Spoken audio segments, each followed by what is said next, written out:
Anyway, I'm bored of that. What else have we got, Lewis? What So- else is on the dock? Well, Ben Askren, and talk to me about this, Harrington. What happened here? Ben Askren, is he talking shit with Khabib, or he's talking shit to Khabib? What happened? So apparently Khabib was sitting, having a conversation with some younger students at AKA, and they got a video of him basically saying, yes, this man, he comes over from 1FC, but I see him, he gets smashed there in 1FC. Now you're in UFC. Show me you can do it on this level before you talk all this shit. There are levels to this game, and he needs to understand that. Welcome to the UFC. So Askren responded today on Twitter, basically saying, I'll show you the levels to this when you're underneath me, and I'm pounding the shit out of you. Let me pull up the exact. Wow. Wow, chicka, wow, wow. Maybe choose the words differently next time. When you're underneath me, and I'm pounding you into oblivion. Okay, here. When I'm 7 inches deep into your throat. Okay, so that was me misquoting it. All right, just heard that what at Team Khabib said. He will find his levels when he can't get off his back, and I am big brothering him.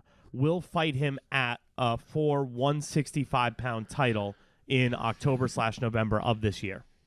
Okay. Okay. All right. So, first of all, listen, I like Ben Askren. We had him on the show last week. Fantastic interview, by the way. And if you're listening to this, Ben, thanks again. And we'd love to have you on the show again sometime.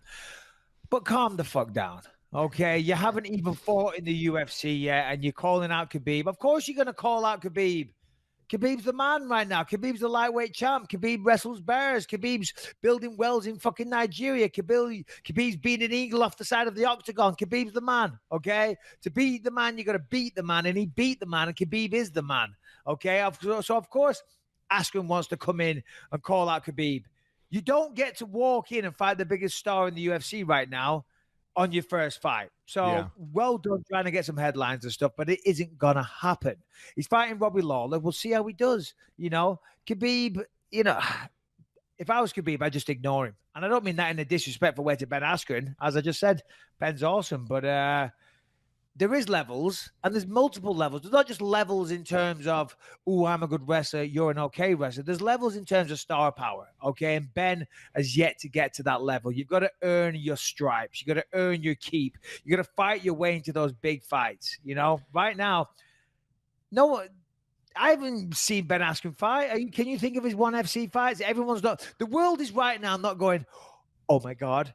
Ben Askren's fighting in the UFC. It's sick, okay? There's a potential for that to happen because he's an incredible talent. He's 18-0, and if he continues doing what he's doing, then he probably will get to fight these blockbuster fights, GSP, Khabib, who knows what.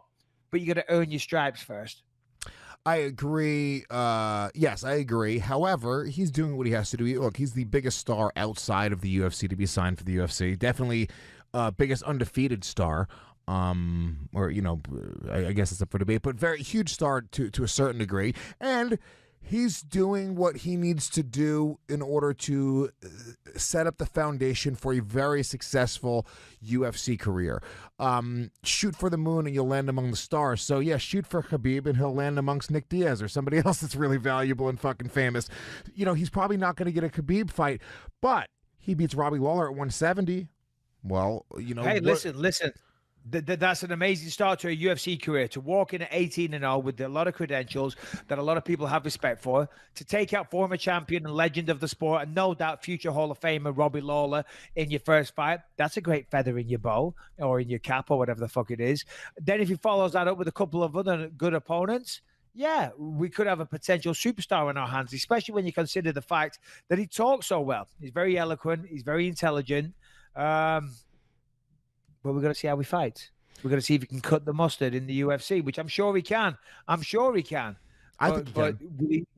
Will he deliver the goods? And will he deliver the goods in a way that you want to see your UPS delivery truck driver turning up? Like you don't want to see him showing up hungover and delivering the goods in a way where you get the goods, but you wasn't happy with the delivery service. You want to see him showing up with a feather boa on and a big smile on his face and honking the horn. What I'm saying is he going to have fan-friendly fights? Is he going to have fights that people want to see, or is he going to take them down and dry hump them to death? Because no one wants to see that, Lewis. I don't give a fuck how technical that is. And I understand it is technical. But if you're just going to take someone down and lie on them for 3 rounds, I don't want to see that. Well, I think that was sort of the the narrative on Ben Askren's style for a little while, but I think he was stopping people. Toward the end of his career in Bellator, I know he started stopping people. He was sort of answering those questions and being a little bit more ferocious. I'm a big fan of Ben Askren. Here's the thing. We've watched guys like GSP and Randy Couture become massive stars with really boring styles. So what he's doing, the way he talks shit and the way that he utilizes social media and the way he's calling out the biggest of the best guys, even if he decided to dry hump people, if he stays undefeated and can do it and still intrigue people and get people to want to see him fight, he doesn't even necessarily have to be exciting. GSP has never fought, I shouldn't say never. GSP fought an exciting style until he won that title and then stopped giving a fuck. No. Well, I was going to say GSP was super fucking exciting when he came onto the scene. Yeah. Don't talk shit about Randy Couture. Jesus Christ. Again, Mount Rushmore of MMA, Lewis. You've got him jerking off and now he's got a boring style. No, stop right there. Randy Couture was one of the legends and godfathers of this sport.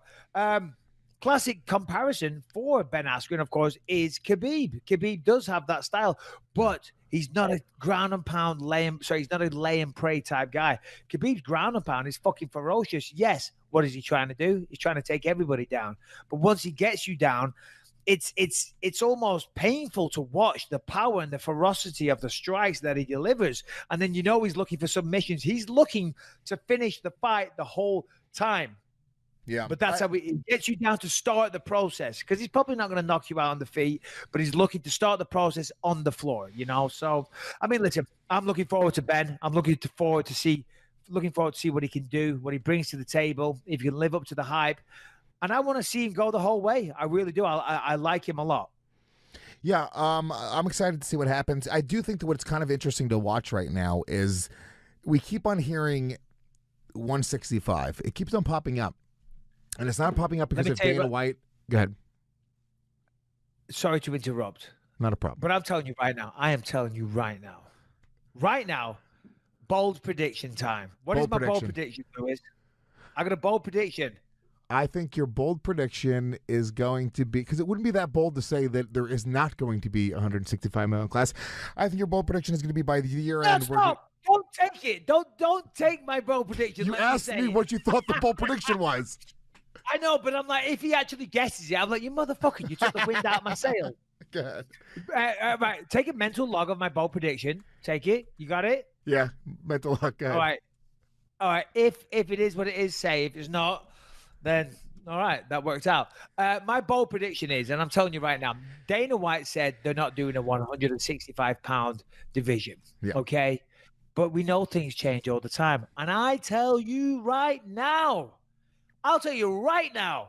if they are going to do a 165-pound belt division, it's going to be for Donald Cowboy Cerrone taking on Conor McGregor. Ooh. That is a fact, because they want Conor to be the champion. They want him to have a belt, and it doesn't look like he's going to get it back at lightweight anytime soon. Hold on. Donald Cerrone, advocate for 170, advocate for 155, fits into 165 perfectly, as does Conor McGregor. And it's a fight that Conor will probably be the favorites on at the bookies. Oh, my God.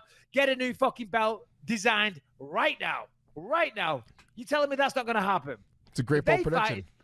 It's a 165-pound belt. Fact. Maybe not fact. Well, look, yes, yes, maybe you're right. I do think that it will end with there being a 165-pound division. There's too much buzz about it.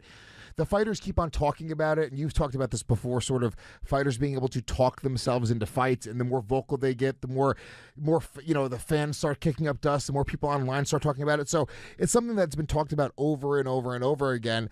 I think everyone wants to see it, But me and Harrington were kind of debating this before we got on. I'd love to get your take on this. Please. If they did move it to 140, 135, 45, 55, 65, 75, 85, do you think they should 95. You do think they should do 195? Because I was saying I don't even think there's a need. Whoa. That is the main one. All these little motherfuckers, all these little cocksuckers, it drives me crazy. I told you before. Ooh, 155, 30, 25, 35, 45, 55. They'll get a nice little 10. 65 makes sense. But 55 to 70 is only 15 pounds. 85 to 205, that's 20 pounds. We're talking a real weight difference there. You know what I'm saying? Yeah. Yeah, I mean, 55, 65, 75, 85. Hold on. Let's just cut out the 95 because those meatheads can do it. No. If that's how it's got to be, it should be 10 pounds all the way up. It should be 90, 85, 95, 205,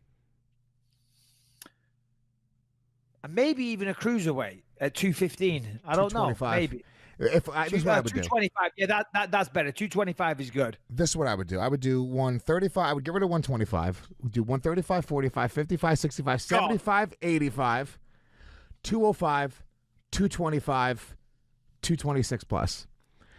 What have you got against 205ers that trying to make 185?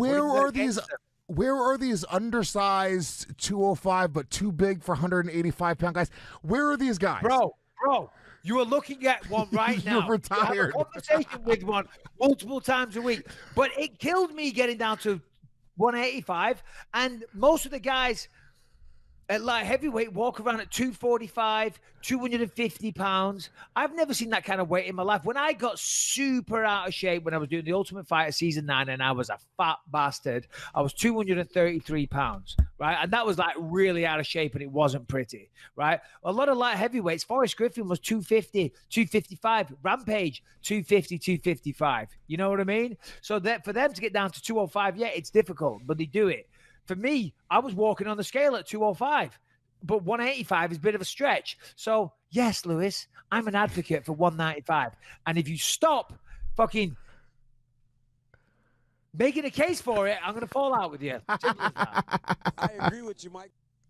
Oh, is that Daniel Cormier? Yeah, it's Daniel Cormier. That's nice. Broadcast. God bless. I agree with me too. Yeah, maybe you're right. I just don't see that once we start getting up there. I don't see there being as many. All right, let's get on with it. Greg Hardy. This was a big story of the night, and I've got some things to say about this, Lewis. But I'll let you lead the way. Give me the technical breakdown from the undefeated Luis J. Gomez. Well, where can we start? Look, Greg Hardy looks great. Greg Hardy looks like a killer. He's definitely. How long has he been training MMA? 2-3 years. Something like that, yeah, not long. I mean, but professional athlete obviously has been able to adapt his body to this. He looks like a killer. Nobody liked him. Coming in, you're talking about fanfare. He was getting booed by everybody, coming off like a villain. The way he kind of is carrying himself, he's really leaning into the bad guy thing. And especially, it's weird because you have the whole thing with him, allegedly hitting his ex-wife, and you'd think that he would just try to put a little bit of a good guy image on himself, but he didn't give a fuck. I'm trying to remember because I was getting hammered. By that time, when you're live at a UFC event, I was drinking whiskey all night. I fell asleep on the subway home. I dangerously, on the way home from Brooklyn, Ohio, fell asleep. Is that why you fucking just totally ignored my text and bailed on me? Because my cell phone. We were supposed to go and hang out afterwards, and you were nowhere to be seen. So, that explains it all, Lewis.